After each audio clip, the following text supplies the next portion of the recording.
Ang journaling ay ang proseso ng pag-iisip na may tulong ng papel at ballpen.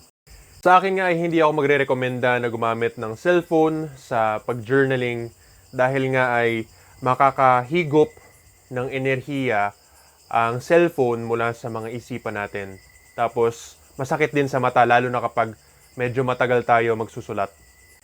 Tapos iba pa talaga yung dating kapag halimbawa meron talaga tayong ballpen tapos magsusulat tayo sa notebook dahil mas may connection yung kamay natin saka yung isipan natin yung mata sa papel. Merong something magical may mahiwaga tungkol sa proseso ng pagsusulat na medyo old-fashioned, parang makalumang mga pamamaraan kung isipin natin. Pero isa yan sa pinakamakakatulong sa atin para hindi rin masakit yung mata natin dahil palagi na nga tayo nagsiselfone, lalo na ngayon sa modernong panahon, ay karamihan nga sa mga tao ay nagtatrabaho na rin at ang mga social life nila ay umiinog din sa paggamit ng social media. Kapatid, kung nagustuhan mo ang video na ito at gusto mo ng mas detalyado at masinsinan na pag-aaral nga sa lahat ng mga tinuturo ko at maging katulad ko o di kaya ay mag-improve lang sa pangkalahatan sa self-improvement papuntang langit, sana makasali ka sa Sikihor Healer School.